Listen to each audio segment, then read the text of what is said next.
কতগুলো মিথ্যে কথা বলে আপনি আমাদের সম্পর্কটা নষ্ট করার চেষ্টা করছেন। আমি কোনো মিথ্যা কথা বলি না। অবশ্যই আপনি মিথ্যে কথা বলছেন। আপনাকে একটা সুযোগ দেবো। আপনি ওকে বলবেন আপনি যা যা বলেছেন সব মিথ্যে। তা না হলে আপনাকে আমি পুলিশে দেবো, আমাকে কেউ ঠেকাতে পারবে না। আপনাকে আরও 1 ঘন্টা সময় দিলাম, আপনি চিন্তা করে দেখেন।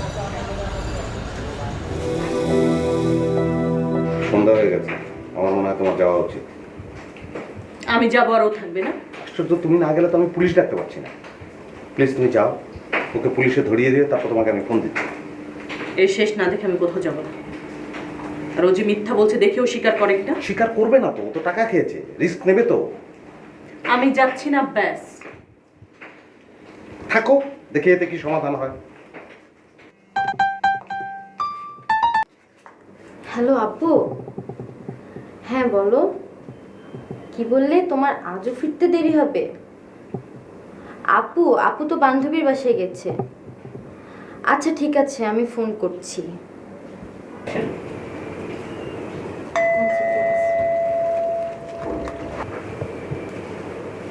হ্যাঁ সিমি। আপু তুমি এখনো আসছো না কেন?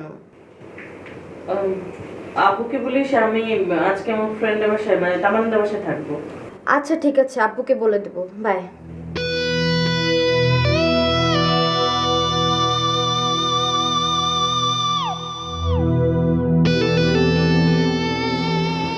রাত 8টা হচ্ছে, খাবি না?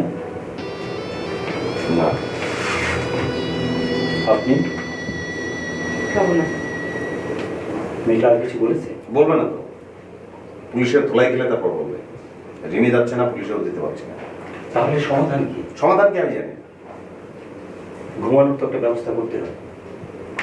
রিমি এই রুমেই থাক, আর ওই মেয়েটাকে আমার রুমে দিই। তুই আর আমি ড্রয়িং রুমের বিছানা পেতে শুই। কি বলিস? একটাই তো রাত কেটে যাবে। কর তো, যা খুশি কর।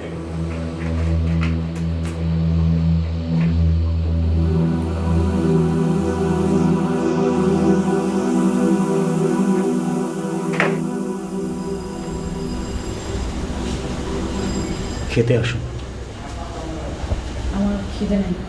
ক্ষুধা না লেগে তো পারে না, এত বড় একটা জার্নি করলেন। আমি বাস থেকে নেমে খেয়েছিলাম।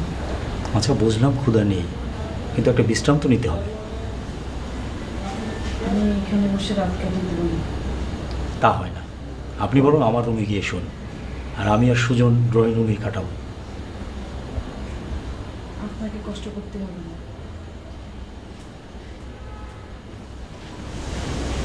চল ভাই।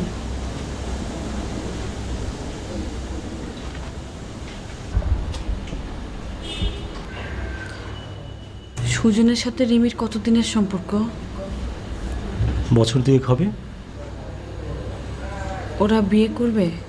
রিমি তাই তো বলল, সামনের মাসেই ওদের বিয়ে। রিমি পড়ালেখা করে না? হ্যাঁ, এই তো 4-5 মাস পরেই ওর MA ফাইনাল পরীক্ষা। ওর বাবা খুব বড় লোক না? হ্যাঁ। আপনার বাবা মা ভাই বোন ওরা খুলনাতেই থাকে? সুজন আমার সম্পর্কে আপনাকে কিছুই বলে নাই? না। আমার বাবা মা অনেক আগে লঞ্চে ডুবে মারা গেছে। আমি তাদের একমাত্র সন্তান। আমি চাচার কাছেই মানুষ হয়েছি। আমার আমার চাচা সুজনই ছিল আমার বাবার একমাত্র অবলম্বন। জালাল।